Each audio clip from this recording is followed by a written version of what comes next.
നമസ്കാരം. നവംബറിൽ കൊച്ചിയിൽ നടന്ന സംസ്ഥാന സ്കൂൾ കായികമേളയിൽ പ്രതിഷേധമുയർത്തിയ കുട്ടികൾ പഠിക്കുന്ന 2 സ്കൂളുകൾക്ക് സർക്കാരിന്റെ ഊരുവിലക്ക് എന്ന വാർത്ത ഞെട്ടലോടുകൂടിയാണ് കേട്ടത്. അടുത്ത വർഷം സംസ്ഥാന സ്കൂൾ കായികമേളയിൽ മത്സരിക്കാൻ മലപ്പുറത്തെ തിരുനാവായ നവാമുകുന്ദ ഹയർ സെക്കൻഡറിയെയും കോതമംഗലം മാർ ബേസിൽ ഹയർ സെക്കൻഡറിയെയും അനുവദിക്കില്ല. കേരളത്തിലെ വിദ്യാഭ്യാസ വകുപ്പാണ് ഈ ഊരുവിലക്ക് നടപ്പിലാക്കിയിരിക്കുന്നത്. സംസ്ഥാന കായികമേളയിൽ ചാമ്പ്യൻ പട്ടം കൊടുത്തതുമായി ബന്ധപ്പെട്ട് പ്രതിഷേധം നടത്തിയതിനാണ് കുട്ടികൾക്ക് സർക്കാരിന്റെ ഊരുവിലക്ക്. ഹിതകരമല്ലാത്ത ഒന്നിനായി അവർ പ്രതിഷേധിച്ചു, പരസ്യമായ അഭിപ്രായം പറഞ്ഞു എന്നതാണ് കാരണം.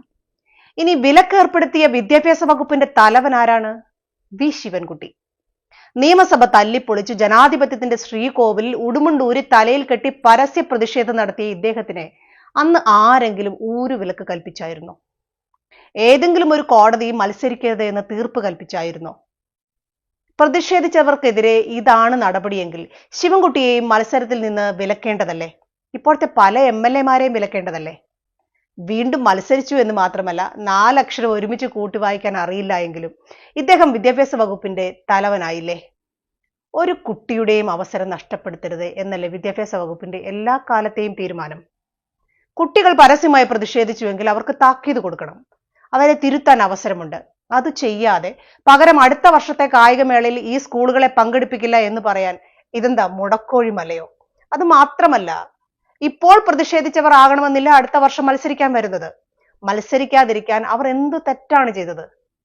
മേളയിൽ പങ്കെടുത്ത കുട്ടികൾ പ്രതിഷേധം ഉയർത്തിയെങ്കിൽ തീർച്ചയായും അതിനൊരു കാരണമുണ്ടാവില്ലേ? ആ കാരണത്തിൽ എന്തെങ്കിലും കഴമ്പുണ്ടോ എന്ന് വിദ്യാഭ്യാസ വകുപ്പ് അന്വേഷിച്ചോ? അത് അന്വേഷിക്കാതെയാണോ 2 സ്കൂളുകളെ മത്സരിക്കുന്നതിൽ നിന്നും വിലക്കിയത്? ഇന്ത്യ ഒരു ജനാധിപത്യ രാജ്യമാണ്. യോജിക്കാനും വിയോജിക്കാനും ഈ രാജ്യത്ത് എല്ലാവർക്കും അവകാശമുണ്ട്.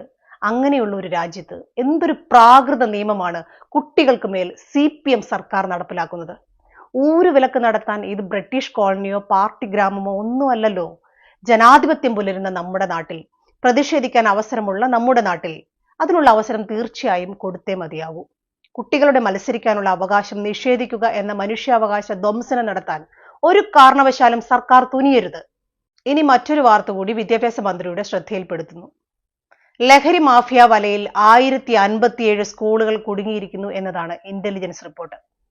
ബഹുമാനപ്പെട്ട വിദ്യാഭ്യാസ മന്ത്രി അങ്ങിത് കണ്ടോ എന്നറിയില്ല. ഒരു പുകയല്ലേ ഉള്ളൂ എന്ന് വളരെ നിസ്സാരമായി അങ്ങ് ദയവായി പറയരുത്. സ്കൂളുകൾക്ക് ഊരുവിലക്ക് ഏർപ്പെടുത്തുന്നതിന് പകരം അതൊന്ന് നന്നാക്കിയെടുക്കാൻ നോക്ക്.